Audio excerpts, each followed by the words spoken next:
¿Apretaste el 3, 2, 1? Eh, ¿Ese botón? mm, Porque te dijo que había que apretar un botón y cuando estabas en cámara él te iba a avisar. sí, lo que pasa es que no sale nada más que avisar. No, pero él te iba a avisar.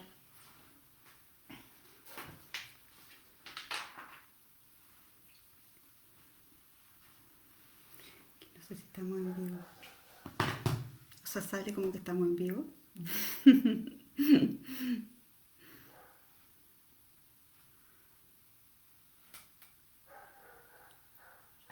te respondo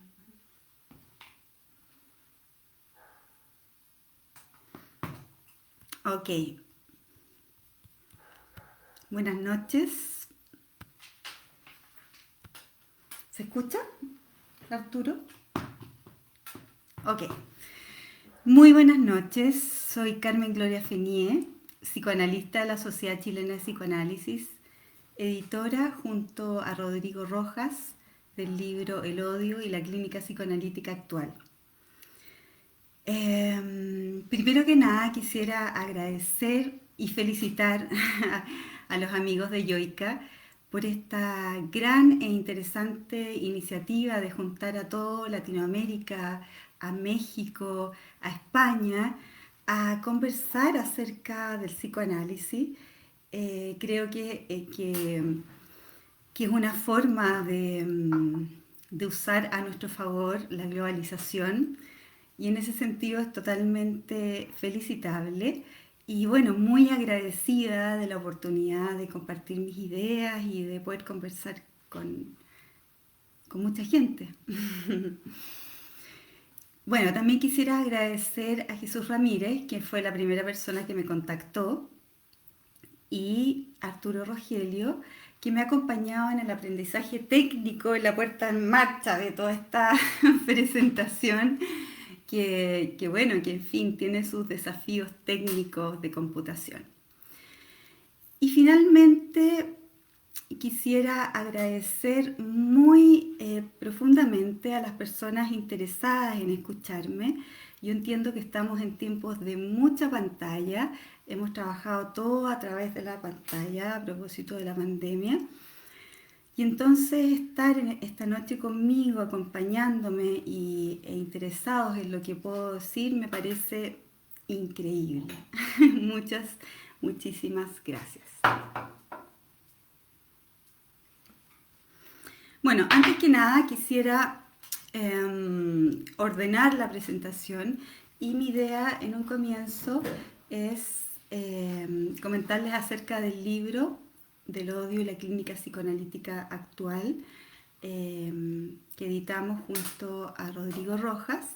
Ya hay una breve presentación, contarles un poco de qué se trata, muy brevemente. Luego quiero hacer un recorrido del concepto de agresión en Winnicott, sacando un poco la información desde el artículo que escribí para el libro del odio.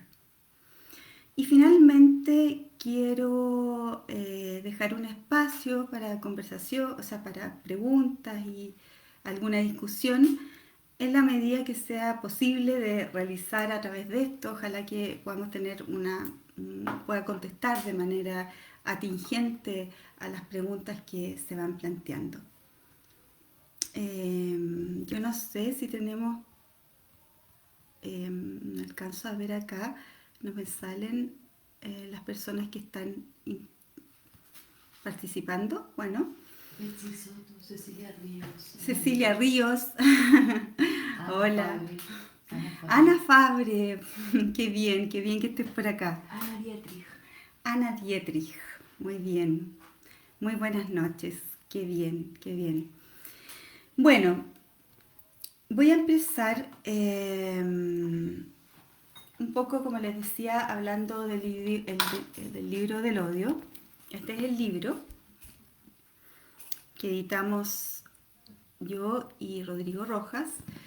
Y el libro, bueno, se llama El odio y la clínica psicoanalítica actual y es editado y publicado por Pólvora Editorial, una editorial joven innovadora que se focaliza principalmente en libros de psicoanálisis y filosofía. Tiene libros realmente muy interesantes y algo que los caracteriza y que los hace especialmente atractivos es que la edición es especialmente cuidada. Este es nuestro tercer libro de la colección Juegos Analíticos, que como Winnicott Chile, del cual soy parte, hemos producido junto a Pólvora Editorial. Tenemos muchos proyectos muy interesantes, tenemos las obras completas de Winnicott, que es un proyecto muy grande. Tenemos otros libros que parecen muy interesantes también, así que esperamos seguir siendo socios o vamos a seguir siendo socios por mucho tiempo con Pólvora Editorial. Jesús Ramírez, Carly de México, muchas gracias. ¿Ah? Olga Navarro. Olga Navarro, ¿de dónde? Ok. Bueno, les cuento que el libro, el libro surgió a propósito de que entendíamos que el concepto del odio siempre con su contraparte, el amor, está al centro de la existencia humana y por lo tanto está al centro de la teoría psicoanalítica.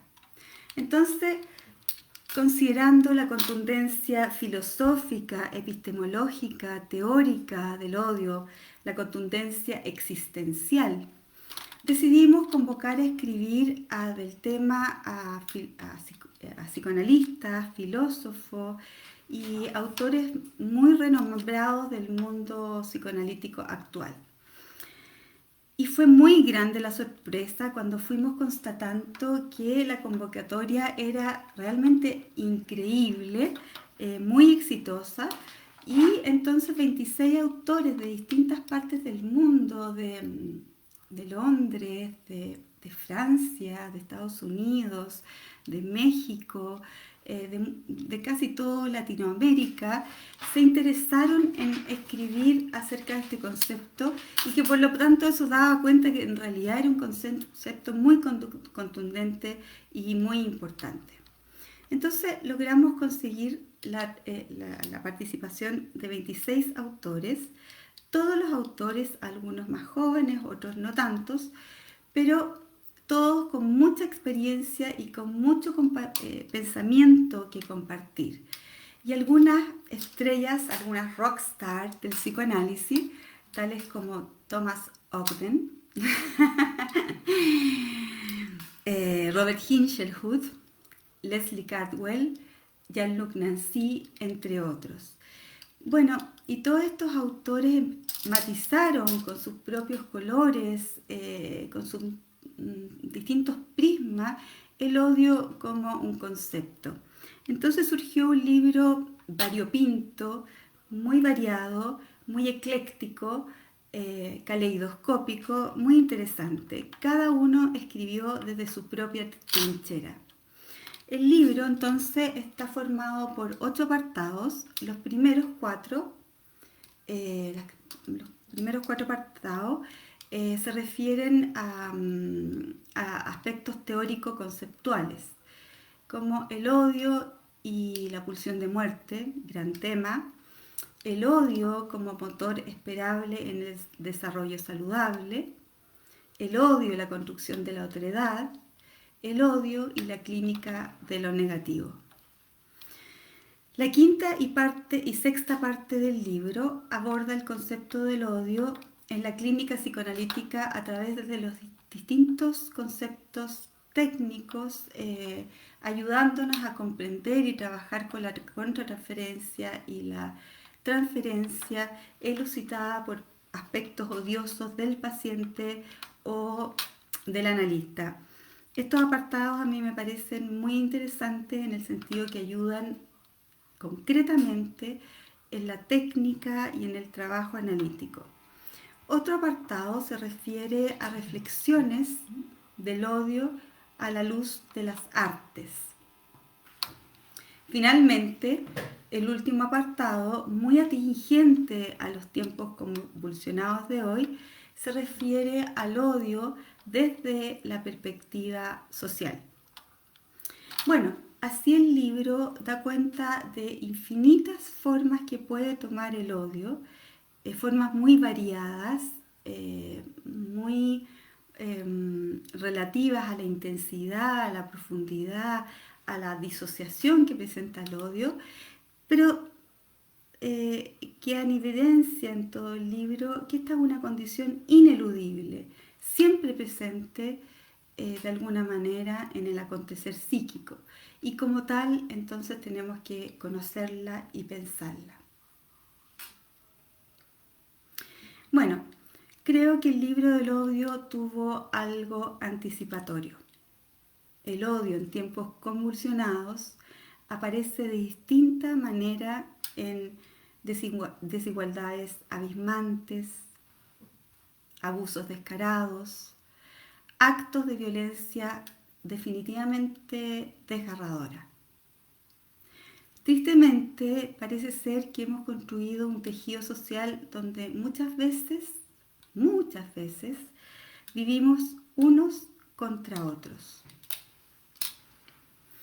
Sin embargo, probablemente estamos frente a un mega cambio cultural, un cambio que ni siquiera, creo, podemos dimensionar, un cambio epocal que nos sorprendió primero con la irrupción de las mujeres de una forma muy distinta, incluso que hace 10 años. Lo podemos decir con certeza las mujeres de mi edad. Ha cambiado mucho. Una crisis que irrumpe con el cuestionamiento profundo y el quiebre también de un sistema capitalista hacendal chapucero, como lo ha llamado Ricardo Espinosa Lolas en su artículo para este libro, un cambio que trae la pregunta por lo humano y trae la valoración de la salud mental. Yo pienso que trae no solo la pregunta por lo humano, sino que trae también la valoración por la salud mental. Entonces, esta profunda crisis sanitaria que nos deja a todos tan perplejos, sin un futuro claro. Nadie sabe cómo vamos a continuar, pienso yo.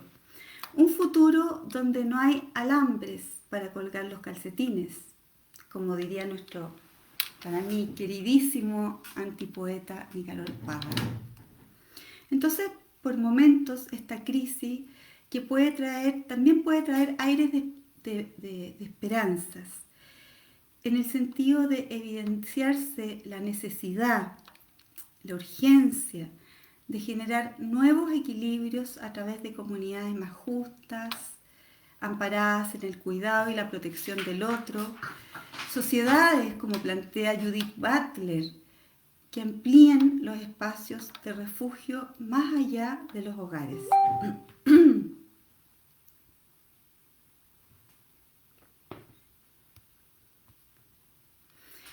Hoy, tal vez más que ayer, necesitamos volver a pensarnos como sociedad y salir de los significados cerrados que supone el odio. El odio está hecho de sentido coagulado, como lo plantea Jean-Luc Nancy, uno de los autores, como ya les había dicho, que participa en el libro. Lo coagulado no se mueve, colapsa el entendimiento, la comprensión, facilitando la violencia actuada con la dessubjetivación del otro. El otro ya no es un sujeto, es una cosa, ¿no?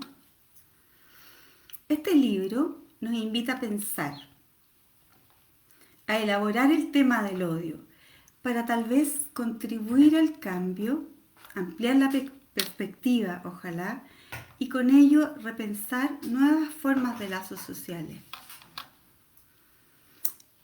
Creo que necesitamos pensarnos como individuos más vulnerables y menos escondidos detrás de narcisismos infranqueables.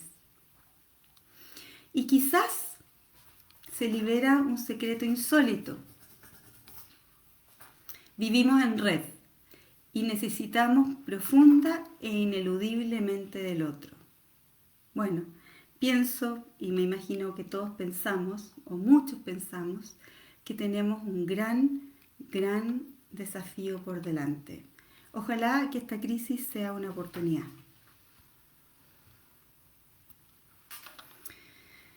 Paso entonces, no sé si hay... Te manda saludos Rodrigo Vicente Aguilera, Marcela Paz, Ariazo, gracias por tu claridad. Titi Levi, Titi Levi. Jacqueline Montesinos, Mariano Wow. Rupertus. Muchos amigos, muchas gracias por estar amigos. conmigo. María Paz Larriazo. Juan Carlos Salvador de Honduras. Bien, muchas gracias por acompañarme, de verdad. Bueno, aquí tengo amigas que también me están acompañando, así que ha sido muy bonito esto.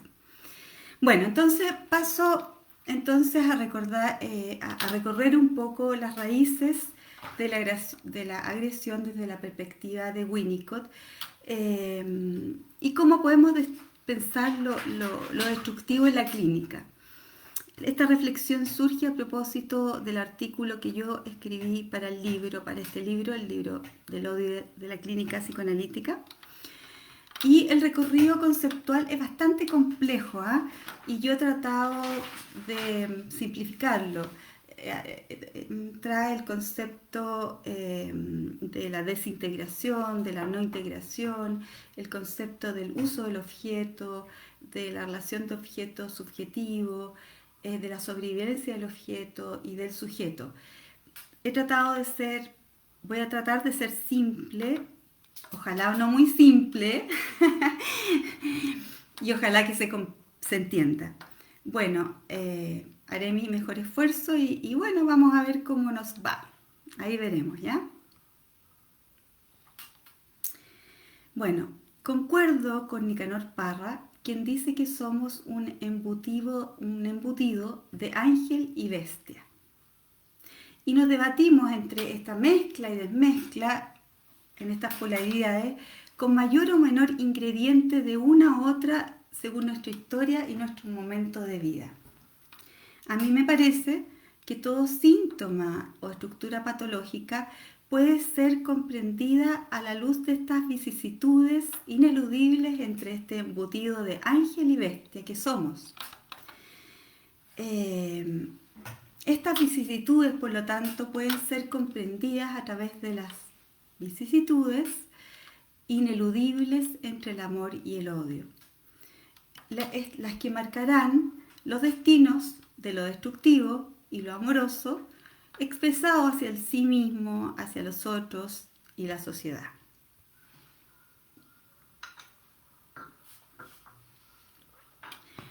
De esta manera, la comprensión de la dinámica del odio y su contraparte, el amor, es piedra angular de absolutamente toda concepción psicoanalítica. Me parece muy importante comprender como psicoanalistas que la conceptualización del odio que tengamos va a definir en gran medida la teoría psicoanalítica a la cual adscribimos. Y muchísimo más importante aún es que con ello se definen consideraciones técnicas, decisiones técnicas importantes en la práctica psicoanalítica. Winnicott parte de una concepción monista del aparato psíquico. ¿Qué significa esto? Que en un comienzo no hay un yo al nacer y que estamos en un estado de no integración y que pasamos hacia la integración indistintamente, pero básicamente estamos en un estado de no integración donde no existe un aparato psíquico estructurado. Esta concepción es heredera del narcisismo primario planteado por Freud. Para Winnicott, el infante emerge, brota, podríamos decir, en dependencia absoluta del medio ambiente. Si todo va suficientemente bien, La madre, en estado de preocupación materna primaria, es capaz de adaptarse sincrónicamente a las necesidades del pequeño niño a través de la identificación de dichas necesidades. En este contexto, el sufijo en es de suma importancia. El bebé brota con su potencial heredado, con la caja de herramientas que trae para vivir, y surge y se desarrolla o se distorsiona en su desarrollo dependiendo de este interjuego con el ambiente que lo rodea. Así, el ambiente facilitará o distorsionará la emergencia del yo y luego del self.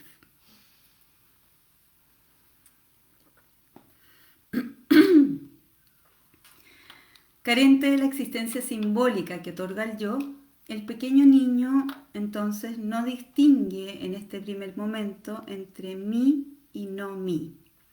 En este contexto, la agresión para Winnicott es simple, es erótica, está relacionada con el movimiento, con el estar vivo, con el existir. Es parte del amor primitivo que aumenta en la excitación, y la excitación, la ejecución de esta excitación es muy placentera. Es un amor que se caracteriza por ser voraz, siempre en busca de apoderarse del objeto, de agarrarlo, de hacerlo suyo. Por lo tanto, la agresión para Winnicott no tiene relación con la pulsión de muerte. En todo caso, él no cree en la existencia de la pulsión de muerte. Lo anterior implica que no hay una intencionalidad de daño en el gesto voraz del niño, un gesto que es precruel. Precruel porque todavía no hay crueldad, no hay conciencia de crueldad. Es precruel porque no considera al otro, pero no lo considera porque no existe un otro en su mente. Es una etapa solo donde hay existencia, movimiento, vida. Y si todo va bien, si hay un ambiente que lo puede contener, sostener, el niño tiene la posibilidad de flotar, nadar, fluctuar tibiamente entre la no integración y la integración. En este estado, el niño inmaduro no puede ser consciente para tener intención.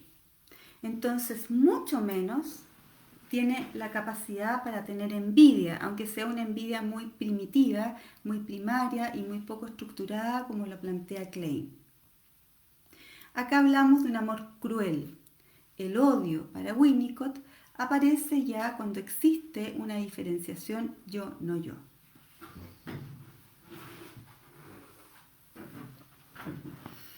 Comprender esto, es decir, que tempranamente no existe diferenciación yo, no yo, tiene profundas implicancias técnicas en la práctica psicoanalítica.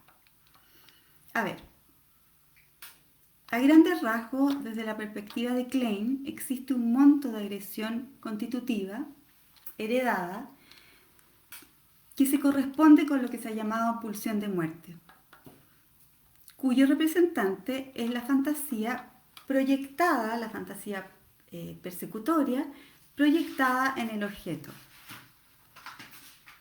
En este contexto, la interpretación transcendencial, que implica que hay un sujeto y un objeto separado, es una herramienta adecuada para el entendimiento y la elaboración de los aspectos destructivos del paciente. El analista desde afuera y como un otro extraño, entrega conocimientos y herramientas principalmente a través de la interpretación para que el paciente pueda ir integrando o más bien manejando estos aspectos destructivos y envidiosos. De esta manera se buscará principalmente, y esto es muy importante, principalmente a través de la interpretación, es decir, de la palabra, hacer consciente lo inconsciente, ese Es uno de los objetivos básicos de la teoría de Klein. Y con ello, atenuar la angustia generada entre el conflicto de amor y odio. Por el contrario, si hipotetizamos que la diferencia yo-no-yo es tardía y la agresión es signo de vitalidad, entonces en el trabajo analítico de regresión a la dependencia, ¿cierto?, el sostén, la contención, tendrá un valor central al ofrecerle al paciente un espacio seguro y confiable que le permita aparecer entero y que no enfatice la diferencia. En esta contención se privilegia la emergencia del verdadero self desde la matriz paciente-analista.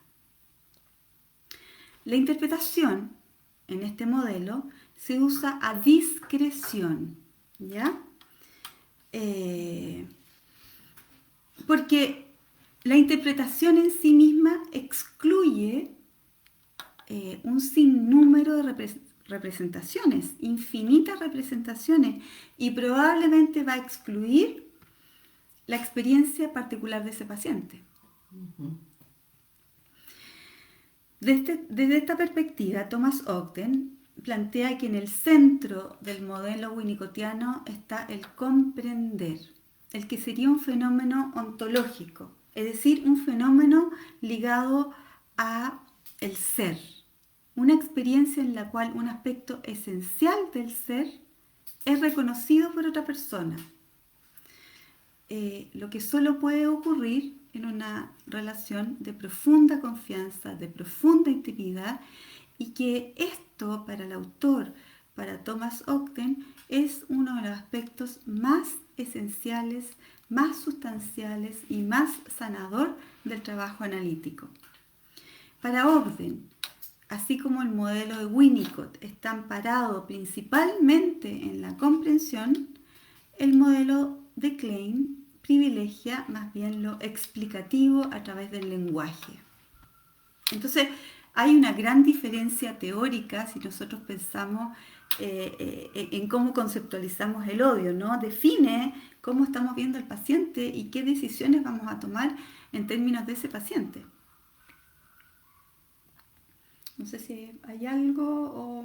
No, comentarios de que está muy interesante, de esto de reconocer el ser en otra persona, que sin duda es algo muy, muy sanador.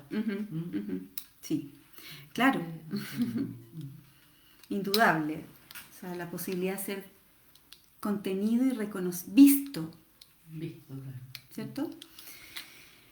Dado lo anterior, es decir, que la agresión es parte de la energía vital, en la epistemología de Winnicott, la manera como responda la madre ambiente a este amor voraz del bebé y luego del niño es fundamental para el desarrollo de aquella agresividad primaria.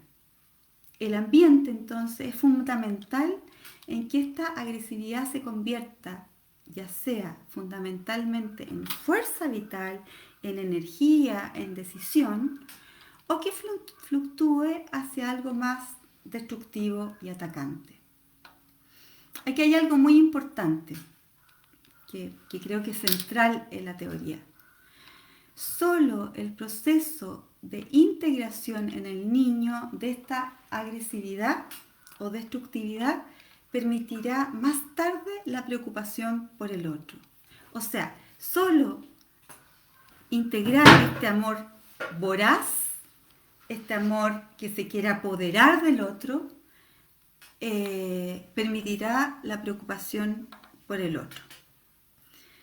Sin embargo, si el niño es consistentemente presionado a adaptarse y obligarse, o se le obliga a esconder esta crueldad, la agresión tenderá a ser disociada y encapsulada, no pudiendo ser usada a favor de la fuerza vital del self. Se pasan cosas importantes ahí. También esta agresividad primaria puede ser sofocada, perdiendo la conexión con las raíces pulsionables del yo, perdiendo fuerza el yo. Cuando esto ocurre, el pequeño niño es obligado a salir de su estado de conciencia, es obligado a salir de su estado de no integración, replegando, escindiendo, dejando de lado su impulso vital. Importante esto, ojalá se pueda entender como lo que significa dejar de lado, lo que significa no usar esa fuerza vital. Se ve impulsado entonces a escindir lo agresivo para adaptarse defensivamente a las exigencias de un mundo que no es capaz de sostenerlo. Ahora bien, muchísimo más gravemente, en situaciones de trauma temprano, en etapa de dependencia total, cuando ocurren intromisiones violentas o permanentes del ambiente, se generan quiebres en la continuidad del ser, quiebres en el estado de no integración que obligan al niño a defenderse a través de mecanismos organizados para enfrentar el caos externo y generar caos interno. Porque el caos interno sería mucho más manejable que el caos externo. Pero esta estructuración defensiva de mecanismos para enfrentar el caos da lugar al fracaso de la necesaria represión. Todos necesitamos reprimir aspectos destructivos para permanecer en sociedad. Acá hay un fracaso en ese aspecto de la represión. Cuando ocurre esto, este fracaso de la represión, más tarde en el desarrollo, se ve facilitado el retorno de esto destructivo a través de mecanismos de defensa primitivos, basados en la escisión. A este complejo mecanismo, Winnicott lo llamó desintegración. No sé si le interesa, o más tarde ya. Al final. Agradezco mucho la presencia de mis amigas, las amo. Las situaciones sociales extremas, como podría ser la pandemia y sus consecuencias, favorecen en ciertos sujetos dañados estados de integración violenta, lacerante, que evidencian el retorno de mecanismos primitivos ligados a la escisión y el odio. Odio que actualiza la deslivinización total del objeto. O sea, situaciones críticas como la pandemia pueden actualizar mecanismos de desintegración en sujetos dañados, muy dañados, ¿no? Generando un odio que actualiza la deslivinización total del objeto. O sea, no hay ningún amor ligado al objeto. El otro, en esta circunstancia, no es un sujeto, es un objeto, una cosa profundamente despreciable y destruible. Desgraciadamente somos testigos en distintas partes del mundo de esta violencia descarnada, probablemente durante toda la historia de la humanidad, pero me parece que quizás hoy día más que antes. Bueno, un ejemplo de ello es el asesinato de George Floyd, por ejemplo, tan desgarrador, tan violento, tan desalmado, ¿no? El alto número de femicidios que vemos en tantas partes del mundo. Entiendo que México sufre de esa situación tan tremenda, ¿no? El racismo, el maltrato, el abuso a niños en la clandestinidad de algunos hogares.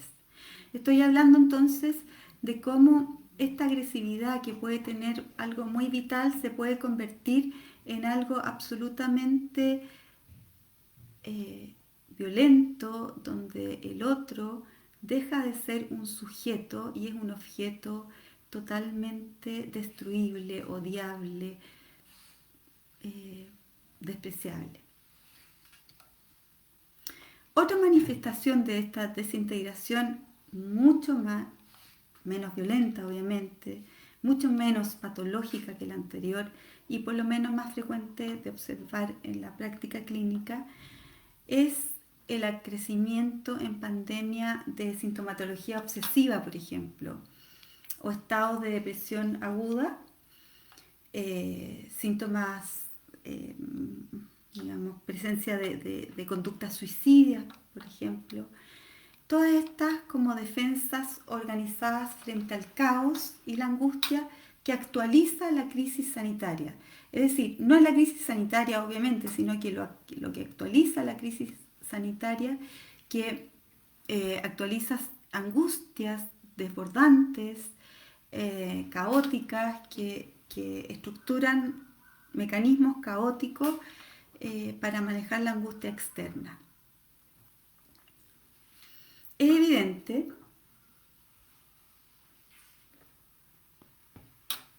que en etapas críticas de profunda incertidumbre del futuro, como miedo a la muerte o a la enfermedad propia o de los seres queridos, inseguridad, precariedad económica, laboral, en un ambiente social que está enrarecido, ¿cierto? Son esperables los momentos de profunda angustia y miedo, asociados a sentimientos de desestabilización. En mi práctica ha sido frecuente observar, por ejemplo, algo como la emergencia de recuerdos traumáticos en pacientes que viven en sueños y en imágenes, en situaciones muy vívidas, traumáticas, que desestabilizan su personalidad. Sin embargo, si en nuestra estructura o nuestra experiencia tenemos la capacidad de elaboración, de integración de aspectos destructivos, si de alguna manera estamos amparados, cuidados, sostenidos por un otro, y esto además se da por momentos de distensión, momentos de no integración, momentos en que solo se puede existir.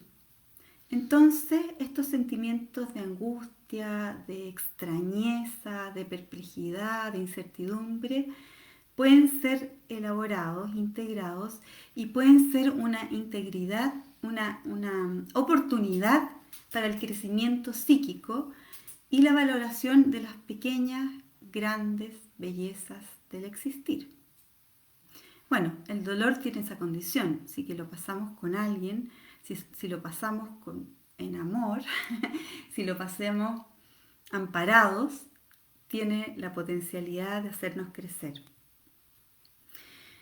Personalmente creo que la necesidad de psicoterapia en estos tiempos más convulsionados y más difíciles se vuelve más importante, y se vuelve más importante no solo porque estamos más angustiados, más solos, más asustados, sino que también se vuelve como una oportunidad para crecer. Además, yo tengo la impresión de que las personas están valorando mucho más estos espacios de verdad íntima, en intimidad con un otro. Tal vez porque la intimidad no está tan fácil. Bueno, una pregunta, no lo sé.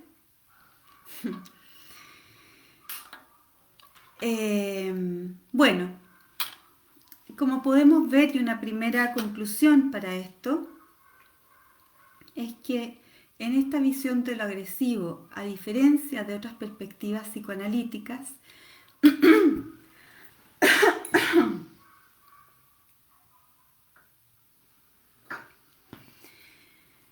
Winnicott es pionero en enfatizar lo destructivo desde el interjuego con el medio ambiente, más que desde condiciones biológicas preestablecidas.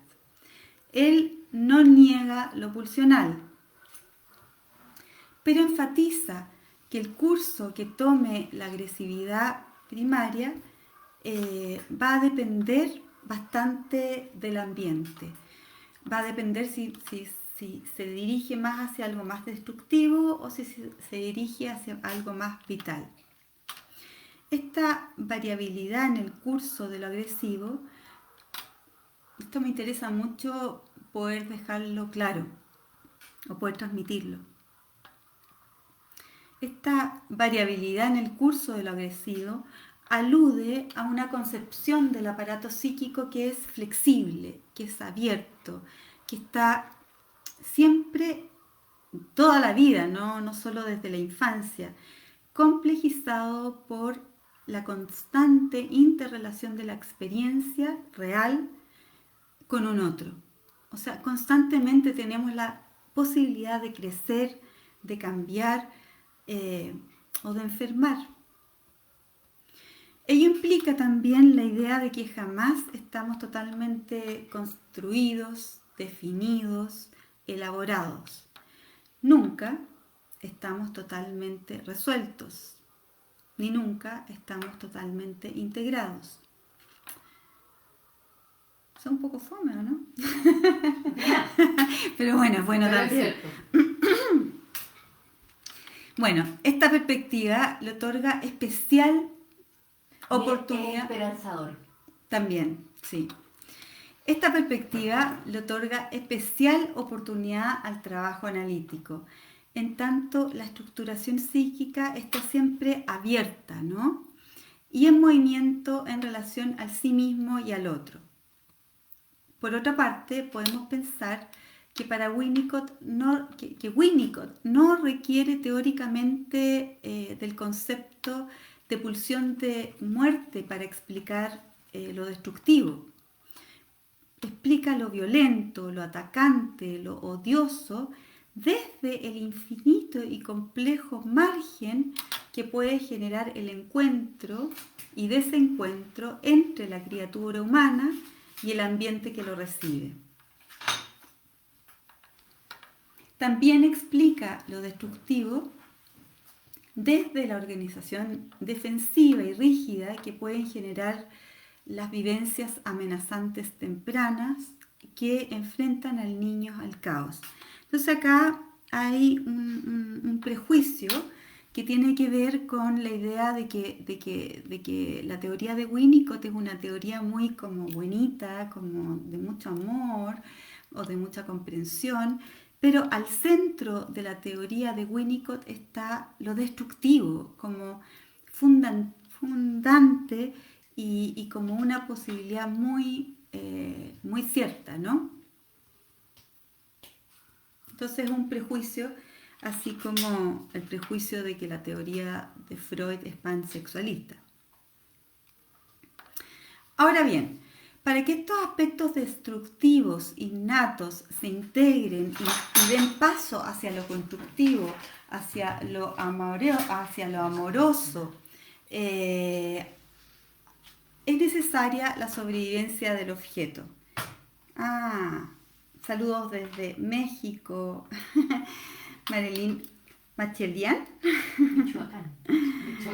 Sí, Lima, Colombia, Argentina, Honduras, Chile. ¡Wow! Gracias. Bueno, les decía que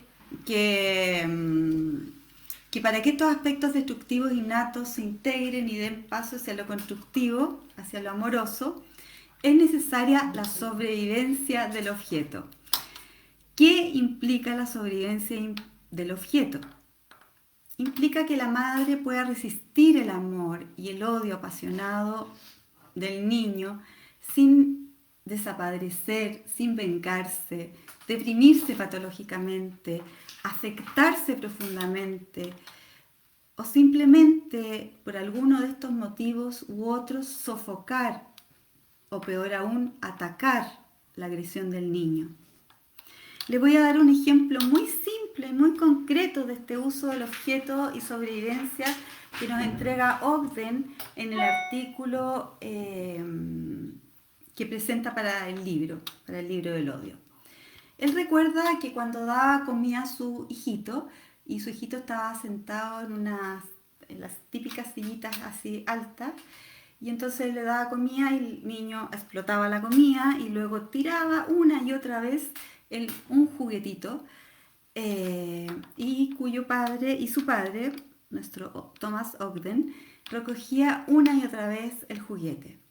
Bueno, Ogden hace alusión al regocijo de su hijo en este acto agresivo y la alegría y la risotada al constatar de que su padre disfrutaba de este juego, que era un acto malicioso, con fuerza, usando todo su cuerpo y molestando en algún sentido, ¿no?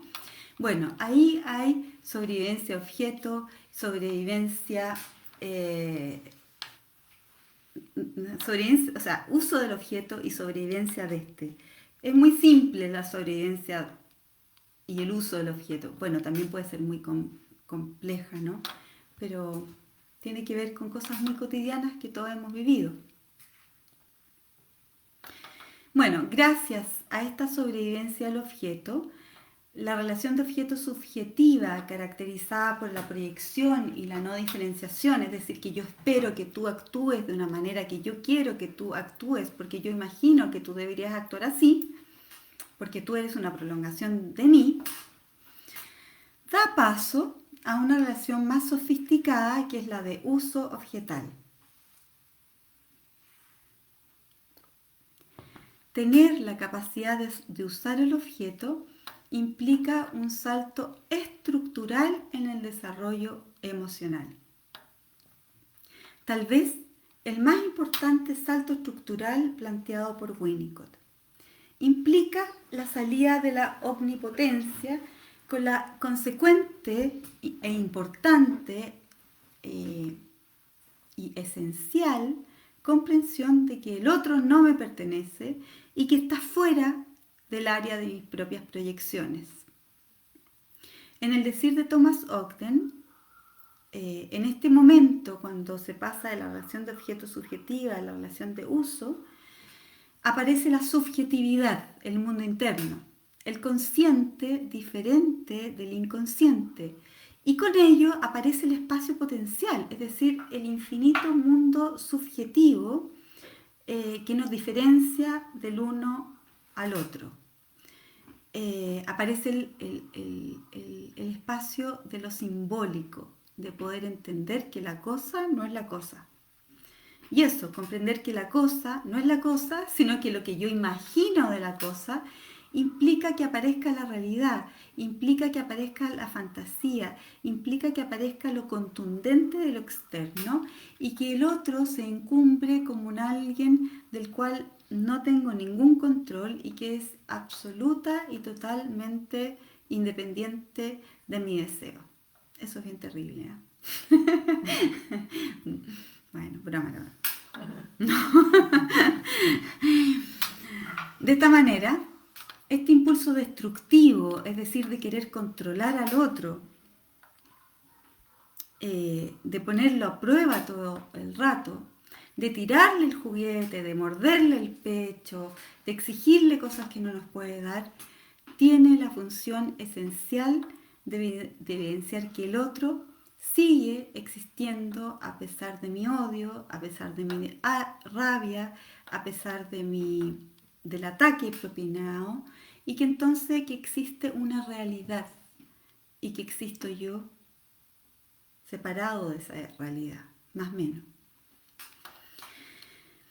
El trabajo analítico indudablemente requiere que el paciente use al analista. Esto es fundamental en la teoría de Winnicott.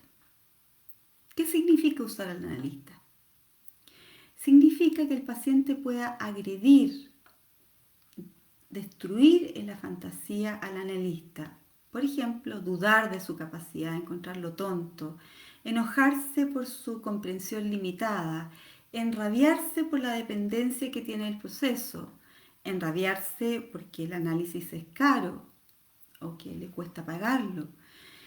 Significa usar al analista, significa que el paciente pueda ser él mismo sin necesidad de tener que someter ni proteger al analista. Sobrevivir a ello por parte del analista significa recibir estas agresiones del paciente, pudiendo procesarlas, entenderlas, elaborarlas junto al paciente, paso a paso, en la medida que el paciente, y entregárselas en la medida que el paciente pueda ir recibiéndolas. Sobrevivir para el analista implica escuchar, acompañar sin reiterarse,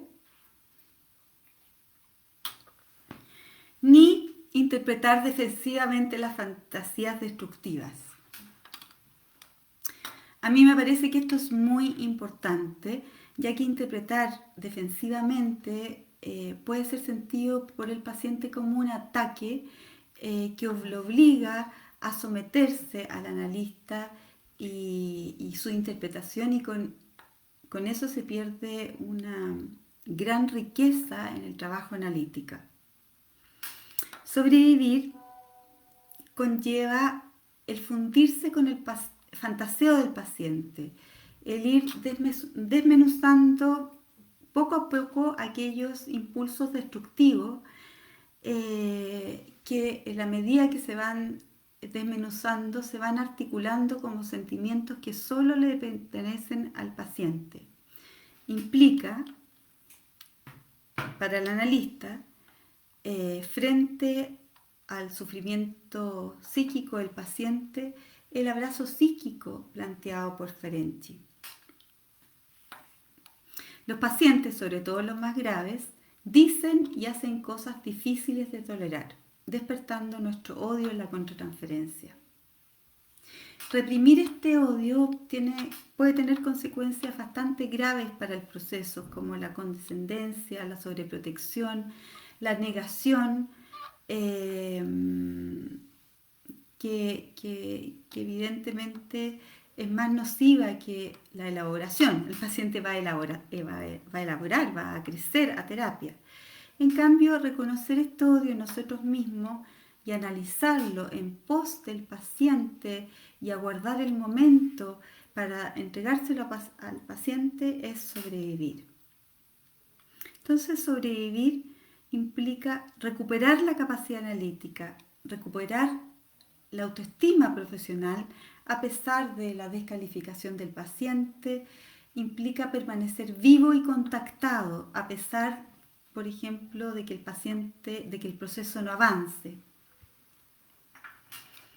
Finalmente, implica fundirse con el sentimiento del paciente al mismo tiempo que se tiene la diferencia de ser otro distinto del paciente. El paciente requiere de ambos estados, requiere de la fusión del analista y requiere de la diferenciación. Entonces, sobrevivir conlleva la paradoja de tener la capacidad de inmiscuirse totalmente en el mundo del paciente, de nadar juntos en la misma pecera y fusionarse en esa agua, y poder tener el sentimiento de ser destruido, a la vez que se es capaz de volver constantemente a uno mismo.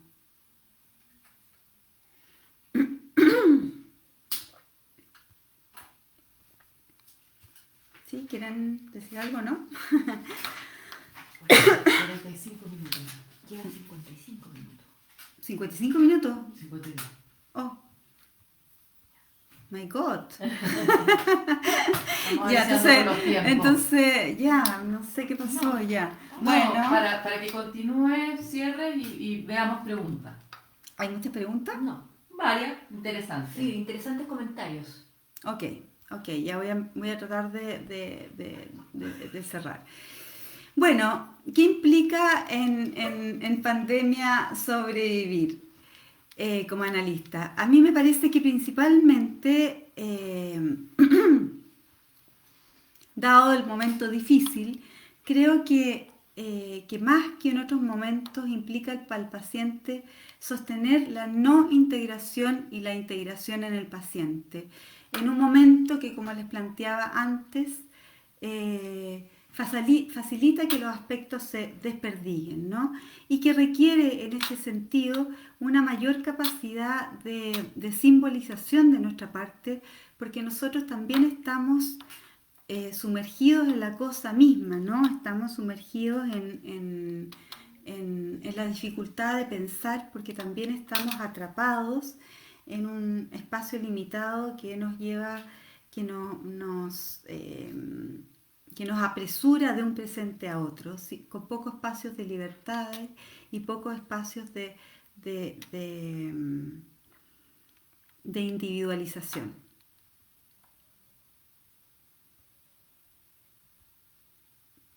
Bueno, Desde mi perspectiva, existe otra derivada del uso objetal, el cual es la sobrevivencia del sujeto. No solo el objeto externo sobrevive, sino que también la sobrevivencia implica al sujeto en su dimensión más íntima. Sobrevivir a la propia desolación, a la depresión, a la decepción, a la muerte psíquica, tomando contacto con el mundo simbólico, nos hace diferenciar más claramente la fantasía de la realidad. Esta sobrevivencia del sujeto mismo, de nosotros mismos, que implica la integración de aspectos dolorosos, le otorga profundidad al mundo psíquico y nos hace darnos cuenta que nada existe en sí mismo y que en la propia existencia se encuentra el sentido. Creo que todos hemos tenido el sentimiento de abatimiento total, de sentirnos muertos, dolidos, desgarrados, y poder sobrevivir a ello tiene un carácter estructurante de lo propio y de lo psíquico y de la fuerza que habita en nuestro interior. En conversación con Thomas Ogden de este concepto, a quien tuve la oportunidad de conocer el año pasado, él agrega, está de acuerdo, y él agrega que en relación a este concepto, él propone que el objeto y el sujeto son creaciones que ocurren al mismo tiempo. Ambos crecen en la sobrevivencia del otro y del sí mismo. Y cuando hablamos de sobrevivencia del objeto, hay dos objetos que sobreviven y dos sujetos que emergen. Bueno, como adultos, estamos todo el tiempo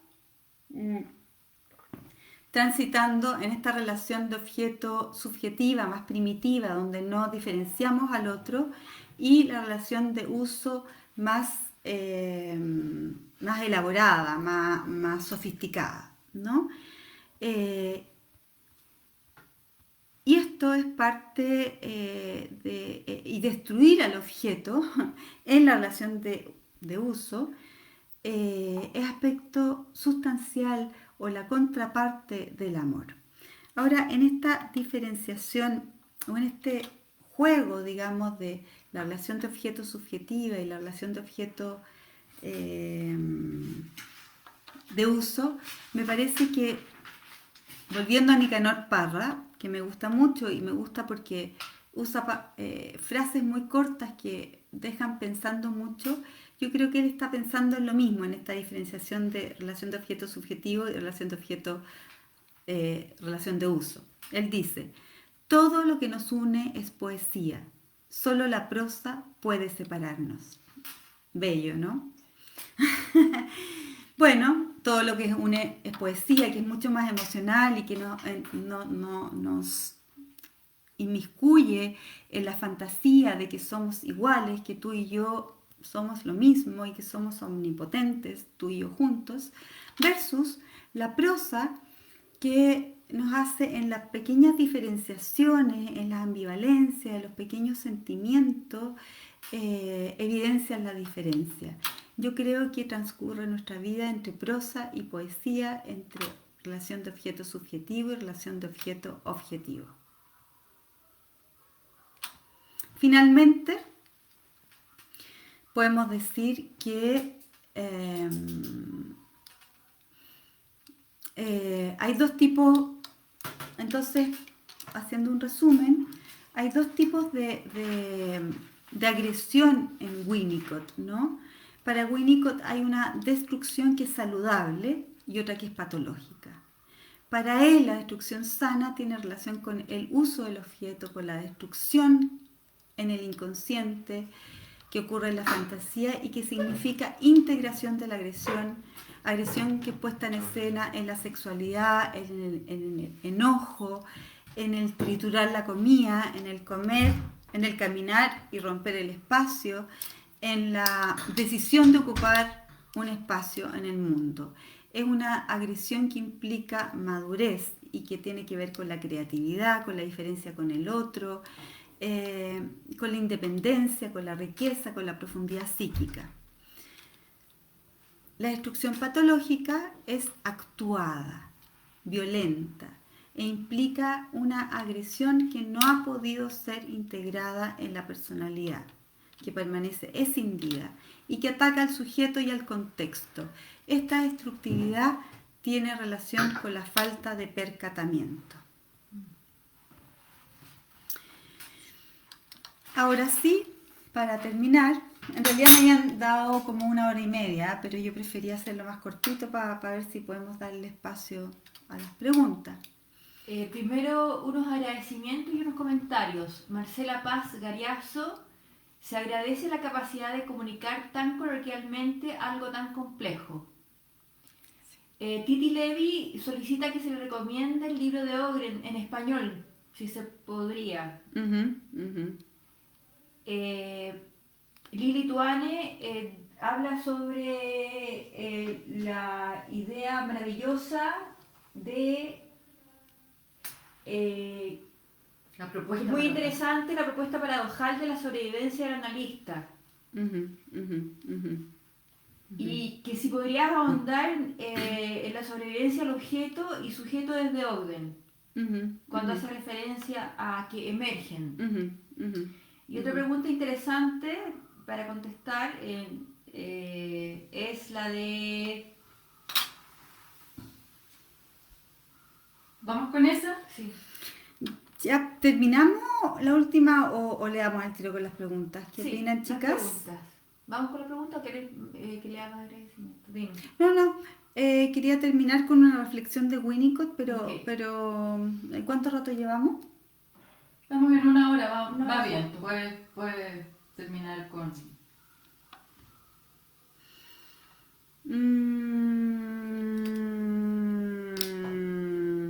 No, listo. ¿Qué más? Démosle con las preguntas. Entonces, la primera, la pregunta de la sobrevivencia del objeto y sujeto, bueno, yo no sé si se entendió la idea de la sobrevivencia del analista, más que la sobrevivencia del analista, yo me refiero, estoy pensando a la sobrevivencia del sujeto, ¿no?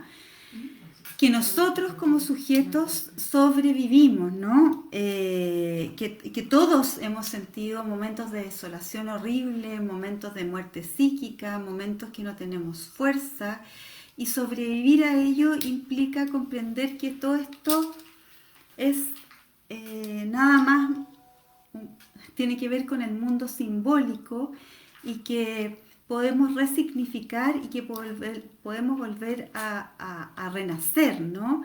Que hay una existencia que va más allá del mundo simbólico, que tiene que ver con nuestra existencia psíquica, que está en constante movimiento y que nada define nada y que todo es tan subjetivo y que todo lo que tiene valor al final es el sentido que nosotros le damos a la propia existencia. Y Ogden, que cuando yo le hice esta pregunta, se quedó callado un buen rato y me dijo, sorprendentemente para mí, como dijo, muy interesante tu pregunta y estoy totalmente de acuerdo. Y entonces él plantea que cada vez que hay una sobrevivencia del objeto, es decir, que hay uso del objeto y el objeto sobrevive, emergen dos sujetos. Emerge el sujeto del niño, con su inconsciente y su consciente distinto al consciente e inconsciente del objeto sobreviviente, y el objeto sobreviviente también sobrevive, ¿no? También nosotros cuando pasamos por malos momentos con un otro o malos momentos con nosotros mismos y nos damos cuenta que somos capaces de sobrevivir, eso implica profundos grados de integración y de crecimiento personal.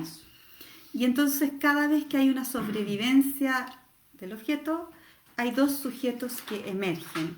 No sé si queda logro explicarlo. Juan Carlos Salvador preguntó hace un rato, digamos, ¿puedes hablar sobre las razones por las cuales una madre puede odiar a su hijo y la sublimación del odio de la madre de acuerdo a Winnicott? Uh-huh. Bueno, Winnicott es claro en decir, y yo como madre también, y las aquí presentes también, indudablemente, que las madres tenemos muchas razones para odiar a nuestros hijos. ¿Ya? ¿Qué significa eso? A ver, el niño es alguien que es muy demandante, que no tiene ninguna consideración, que exige mucho tiempo, mucha energía, mucha capacidad, que no deja espacio para dormir, que no tiene ninguna consideración por ninguna circunstancia de tu vida, que llega a cambiar tu vida profundamente, y entonces los sentimientos de odio efectivamente son reales, ¿no? Son concretos. El tema es cómo uno maneja esos sentimientos, ¿no? O sea, comprender que uno está muy cansada y que de verdad quiere que su hijo no exista por un rato o que alguien se haga cargo de él, es algo saludable y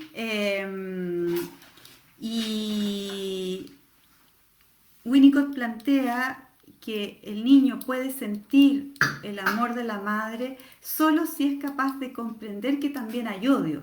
Ahora, es un odio que no es expresado, que no es actuado, que es elaborado, que es pudiendo decir, por ejemplo, necesito espacio, necesito descansar de este niño, necesito irme. Y en ese sentido el padre, la figura externa, el que entra como un otro, es de vital, esencial importancia, no solo para la madre y para la contención de la madre y para poder seguir ejerciendo su rol, sino que también para la integración del niño como un otro externo y para salir de la diada simbiótica con la madre. ¿Cómo se sublima esto? O sea, ¿cómo? Sublima. Bueno, yo creo que con el reconocimiento, ya el reconocimiento de estos aspectos agresivos permiten elaborarlos, tomar distancia, tomar fuerza y volver a tomar contacto con el amor.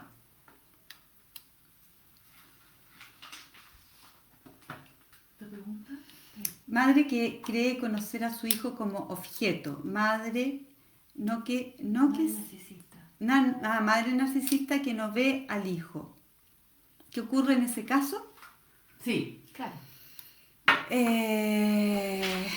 Bueno, yo creo que ahí es una situación muy compleja, muy difícil, porque precisamente lo que necesita un niño pequeño para su desarrollo o lo suficientemente bueno, tiene que ver con alguien que pueda ver a ese niño, que pueda estar en contacto con las necesidades de ese niño. Si hay una madre que es muy narcisista, obviamente pierde contacto con él y proyecta todas sus necesidades en él, produciéndose esta escisión de lo agresivo y dificultando el desarrollo. Bueno, mira, muchas felicitaciones. Cecilia Ríos Ibarra dice, linda tu presentación. Carmen, gracias. Siempre encontrando lazos entre Winnicott y Sami Ali. Sí, lo que nos une es la poesía que se encuentra en el afecto y en la lengua materna, más en el balbuceo que en la prosa. Abrazo y gracias a Yoika. Muchas gracias, Cecilia. Un abrazo grande desde Chile. Pronto nos veremos. Pronto haremos algo finalmente entre Chile y México, ¿cierto? Mariela Anay D'Angelo, excelente y muy clara presentación, gracias. Lilia Antonesa, muy buena presentación, gracias. Hay muchas. Olga Navarro, saludos desde México. Vamos a hacer otra pregunta. Rodrigo Vicente Aguilera Hunt, Carmen Gloria, gracias por tu presentación. ¿Podrías ahondar las relaciones metapsicológicas entre la realidad, por ejemplo, la pandemia, la desintegración y angustia en relación con la destructividad y el odio?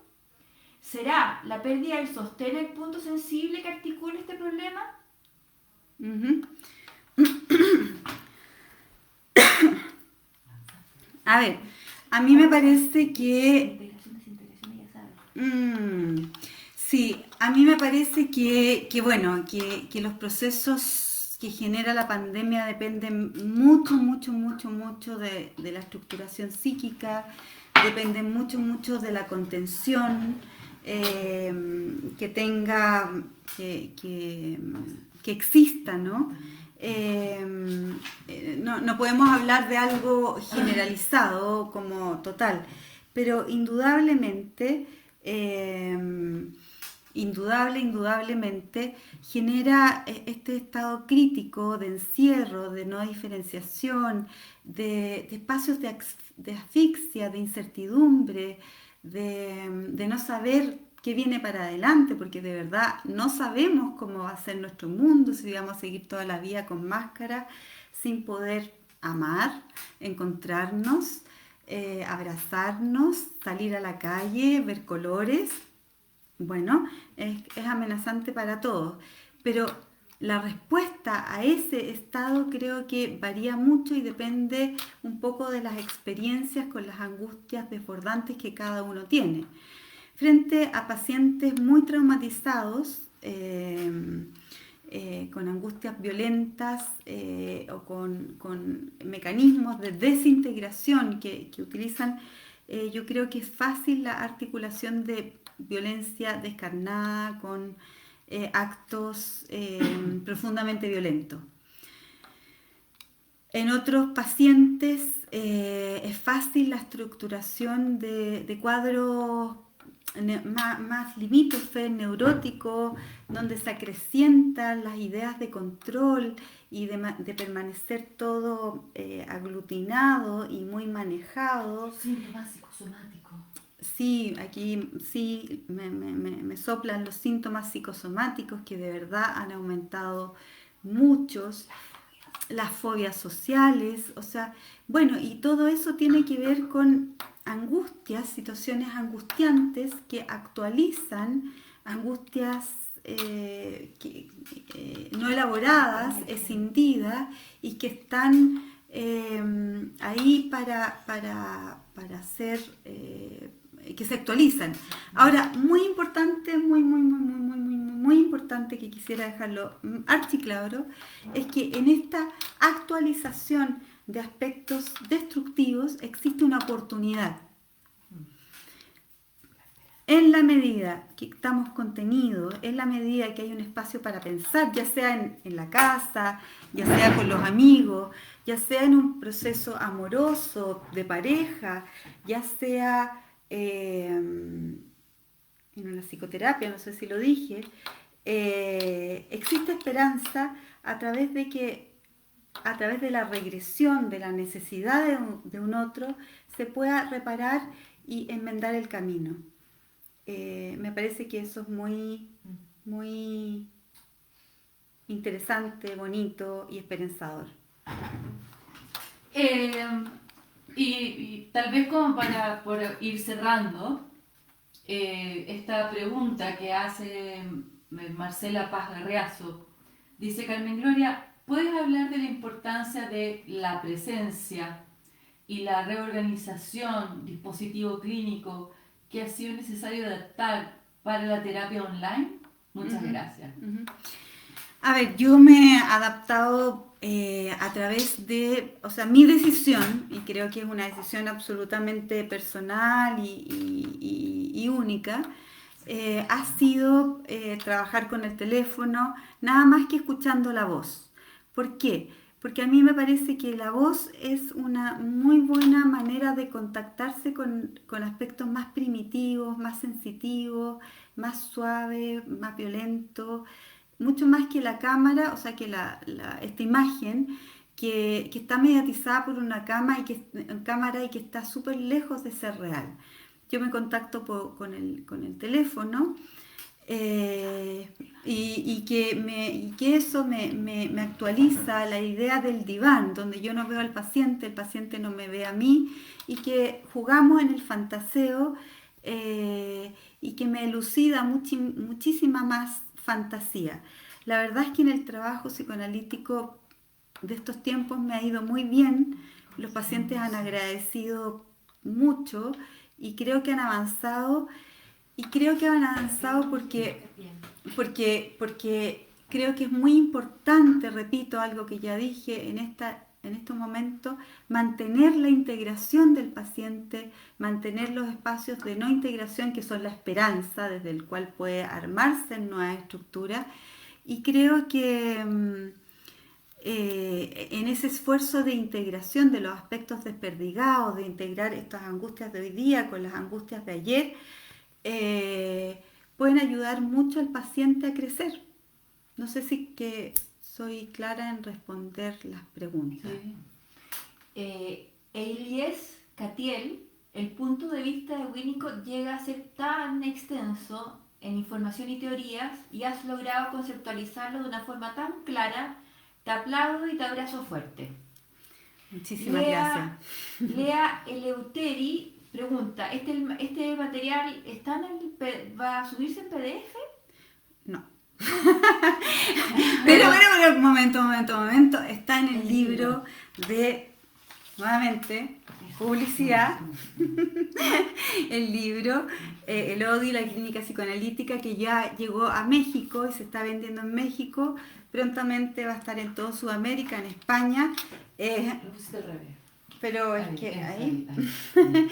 Pero que, bueno, dada la pandemia ha sido difícil de que llegue, pero la verdad que es un libro muy completo de la perspectiva del odio.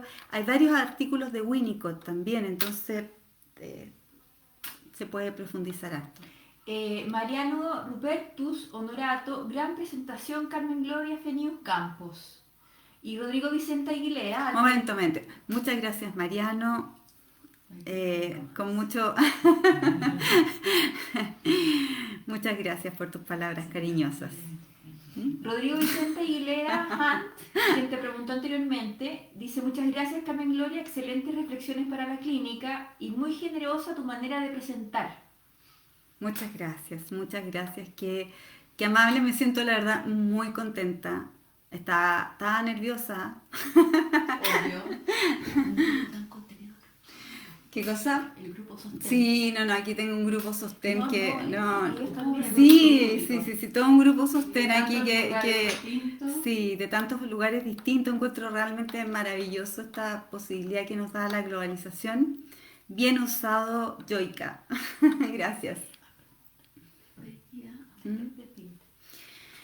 Bueno, yo creo que ya estamos. Les agradezco infinitamente que me hayan acompañado, me hicieron feliz. Estaba muy nerviosa, encontraba muy difícil esto de hablarle a una cámara, a pesar de que están mis grandes y queridas amigas, colegas aquí conmigo. Igual estaba asustada, así que les agradezco infinito sus palabras, su escucha y bueno, me quedo muy contenta. Muchas gracias.